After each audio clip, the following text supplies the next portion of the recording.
2 hours had passed since our 7 p.m. reservation. My wife, Ashley, hadn't just forgotten our 10th anniversary. She hadn't even checked her phone. The waiter approached me, his expression one of quiet pity, the kind reserved for guests left waiting too long. "Mr. Collins, would you like me to wrap the ring box?"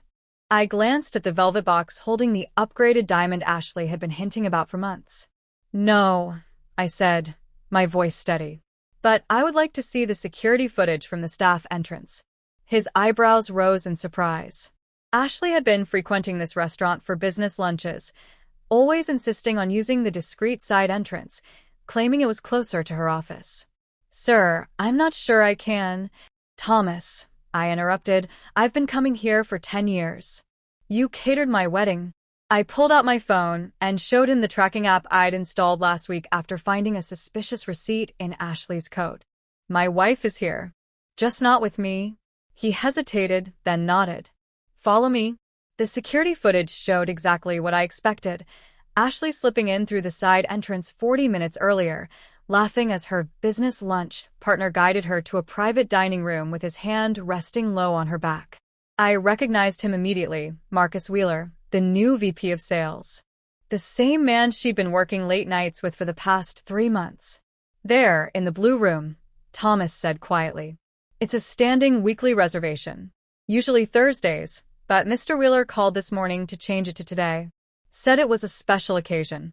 My anniversary." "They were celebrating my anniversary in the restaurant that catered my wedding," I said, more to myself than anyone else. "The champagne they ordered, is it the same as what's on my table?" Thomas checked his tablet. "Yes, sir. Mrs. Collins always says it's her favorite." "Interesting," I said, my voice calm. "She told me last week she developed an allergy to that brand." I straightened my tie. "Thomas, I'm going to need a favor." "Of course, sir."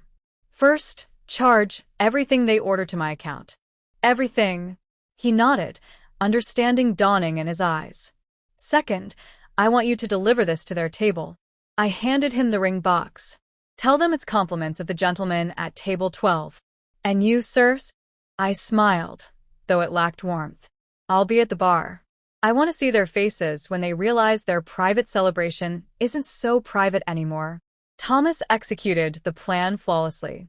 From the bar, I watched as he entered their private room just as Marcus poured a second glass of champagne. Ashley sat too close to him for anything resembling a professional dinner, her wedding ring conspicuously absent. "Compliments of the gentleman at table 12, Thomas announced, placing the velvet box between them. "He specifically requested you open it now." Ashley's confusion turned to recognition as she saw the familiar box from the jeweler she'd been hinting about for months. Her hand trembled as she reached for it. "Weird," Marcus muttered, clearly annoyed. "Must be a mistake." "No mistake, sir," Thomas replied smoothly. Mr. Collins was quite specific. The color drained from Ashley's face. "Tom? My husband is here." "At table 12, madam," Thomas replied. "Though I believe he's moved to the bar now. He thought you might prefer the view from there when you opened his anniversary gift." Marcus adjusted his tie nervously. "Anniversaries?" "Yes, sir. 10 years today. We catered the wedding, actually. Mrs. Collins always requests the same champagne, says it reminds her of their first toast as husband and wife." Ashley's hands shook as she opened the box. Inside wasn't the diamond upgrade she'd hoped for, but a USB containing our wedding video and a stack of incriminating photos. Her and Marcus entering various hotels, time-stamped receipts from their so-called business dinners, and credit card statements for purchases she thought she'd hidden. "Oh, and Mrs. Collins," Thomas added, "your husband asked me to remind you that your mother's birthday dinner is still on for Saturday. Though he mentioned the guest list might need adjusting." Ashley's face crumpled. Her mother adored me, always bragging about her son-in-law. Learning about the affair would devastate her, especially knowing Ashley had skipped our anniversary dinner for her lover. Marcus tried to salvage the situation. "This is just a business dinner." "Of course, sir," Thomas interrupted. "Though our records show you've had this business dinner every Thursday for the past 3 months. Always with the same champagne. Always on Mr. Collins's corporate account." Ashley's eyes widened. You've been charging our dates to his company card? I approached the table. Actually, he's been charging everything to my account. Hotels, too. Amazing what corporate expense tracking software can uncover these days.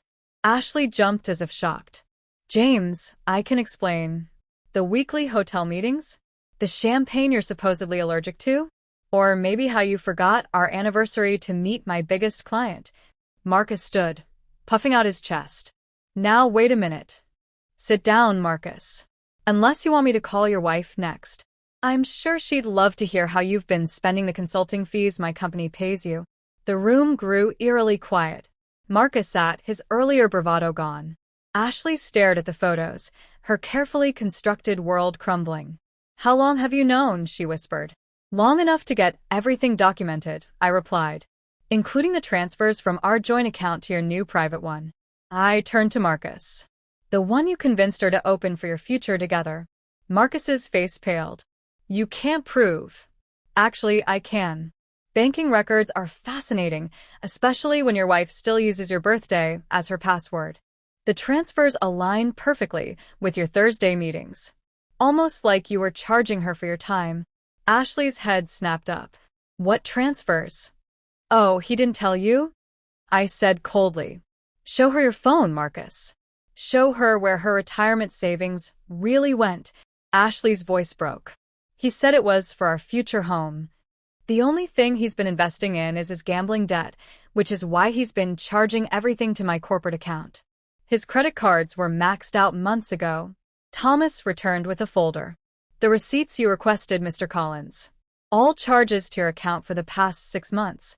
Ashley grabbed it before Marcus could. Her face crumpled as she saw the evidence. Hotel rooms, expensive dinners, jewelry she thought were gifts. All charged to me. You used him, she whispered. Used us? Baby, I can explain, Marcus started. Don't call her baby, I snapped. She's still my wife. I checked my watch. 12 more hours. My lawyer files the papers first thing tomorrow. Lawyer? Ashley's voice wavered. James, please, we can work this out. Like how you worked out stealing from our accounts. Or the credit card you took out in my name. Marcus tried to interject. That was her idea. Sit down, I snapped. I'm not finished. The police will want to talk to both of you about that credit card. Identity theft is serious. Almost as serious as embezzlement from a publicly traded company. Their faces drained of color. That's right, I said, turning to leave. Enjoy the rest of your evening. It's on me. The SEC was deeply interested in how a VP of sales had manipulated contracts to increase his commissions, almost as interested as they were in the insider trading you convinced my wife to help you with. Ashley started crying. I didn't know your boyfriend was using company information I gave him to make illegal trades. The evidence suggests otherwise, I replied, sliding the USB drive across the table. Those texts you thought you deleted? Cloud backups are amazing. Marcus finally broke. Look, we can make a deal. Like the deal you made with my wife? The one where she emptied our accounts while you emptied my company. I said. Everything's already been sent to the SEC. Oh, and Marcus, your wife got copies too? The next 24 hours were a whirlwind.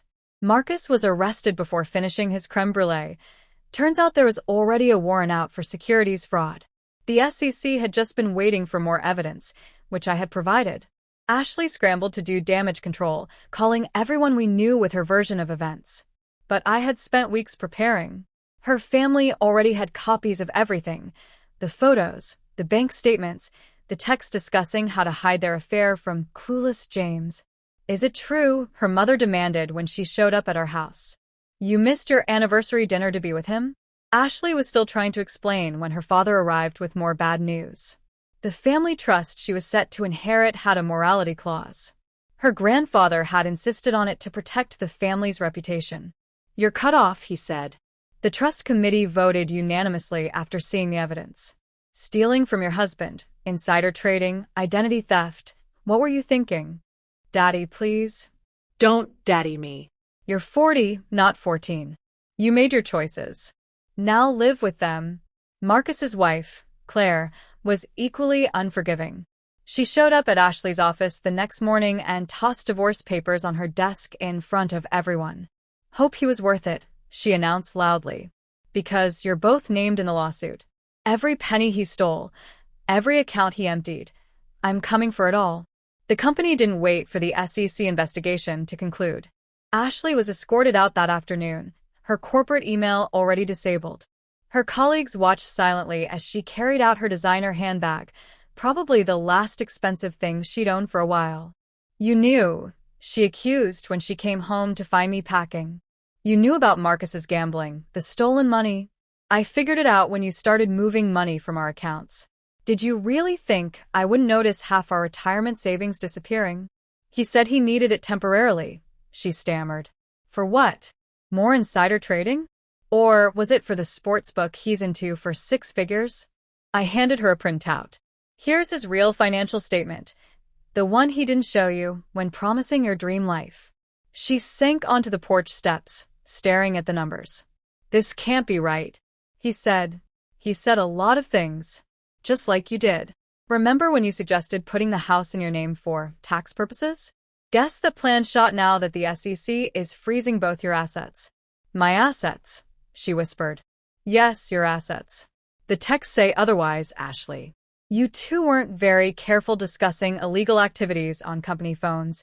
Her face crumpled as reality set in. "What am I supposed to do now?